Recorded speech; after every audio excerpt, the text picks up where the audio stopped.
Ambisi hat-trick juara Persib. Persib Bandung kini bertengger di urutan kedua klasemen Super League 2025-2026. Persib tercatat mengumpulkan 31 poin dari 14 laga yang dijalani. Poin tersebut didapat dari 10 kemenangan, 1 seri, dan 3 kali kalah. Persib kini hanya berjarak 3 poin dari Borneo FC yang berada di puncak klasemen. Tim asuhan Boyan Hodak berpeluang memuncaki klasemen Super League 2025-2026 pada akhir tahun ini. Namun, ada beberapa syarat yang harus dipenuhi. Pertama adalah Persib harus mengalahkan PSM. Kedua, Persib harus berharap Borneo FC kalah saat bertamu ke kandang Malut United.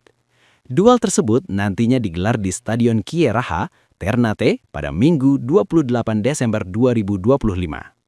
Bila itu terjadi, Persib akan menyamai poin Borneo FC. Maung Bandung berhak menempati peringkat lebih baik karena unggul head-to-head dari Borneo FC. Sementara itu, Tom Hai kini memiliki tekad kuat untuk membawa Persib mengamankan puncak klasemen.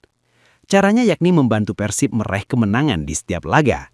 Tom Hai yakin Persib bisa menyalip Borneo FC jika terus mengamankan kemenangan.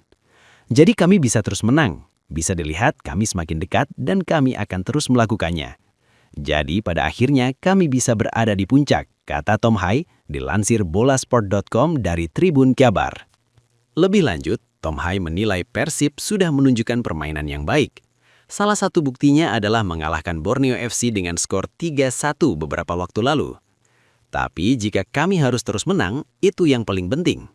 Saya rasa dari bagaimana kami bermain dengan baik. Semua tahu mengenai kekalahan dari Malut, tetapi kami bisa menunjukkan lagi dengan kemenangan. Kata Bojan soal persaingan papan atas.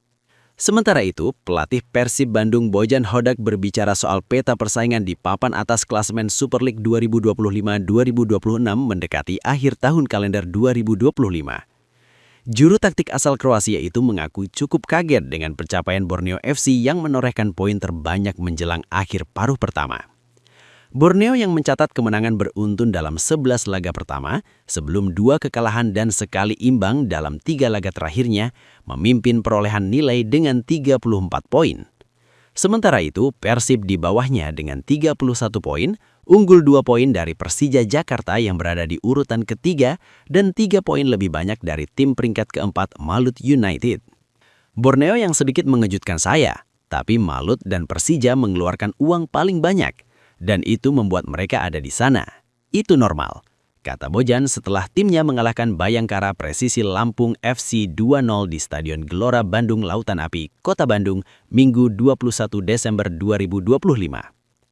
Di awal musim, Bojan memprediksi persaingan papan atas klasemen Super League 2025-2026 tak akan jauh berbeda dengan musim lalu ketika masih bernama Liga 1. Menurut dia, tim-tim yang bertabris bintang seperti Persija, Malut United, dan Dewa United masih akan tetap mendominasi. Dari prediksi Bojan itu, Dewa yang sebelumnya finish di peringkat kedua musim lalu ternyata terseok-seok. Menurut dia, kemungkinan mereka menurun karena harus berlaga di 2 kompetisi bersamaan, yakni Super League dan AFC Challenge League. Meski begitu, Bojan mengatakan persaingan perebutan gelar juara Super League akan ramai hingga putaran kedua. Menurut dia, pertandingan akan semakin ramai karena tidak hanya melibatkan tim papan atas yang berebut gelar juara saja, melainkan tim papan bawah penghuni dasar klasemen akan berjuang untuk keluar dari zona degradasi. Jadi ini menjadi liga yang menarik hingga akhir, ucapnya. Setelah laga menjamu PSM Makassar, mereka akan memainkan 2 laga sisa paruh pertama melawan Persik Kediri dalam laga tandang pada 5 Januari dan menjamu PSJJA di 5 Januari tahun depan. Bojan menekankan laga melawan Persija Jakarta akan menjadi pertandingan penting. Jadi saya tidak menginginkan ada hal yang sebelumnya terjadi sehingga menyebabkan pertandingan ke depan lawan Persija mendapat masalah buat kita ketika main di kandang, ujar dia. Persib Bandung meraih 2 gelar Liga 1 beruntun dalam 2 musim terakhir di bawah asuhan Bojan. Apabila musim ini mereka kembali juara, pelatih Kroasia itu akan mencatat hat-trick. Terima kasih telah menyimak. Jangan lupa like, subscribe, dan share agar channel ini bisa berkembang dan maju.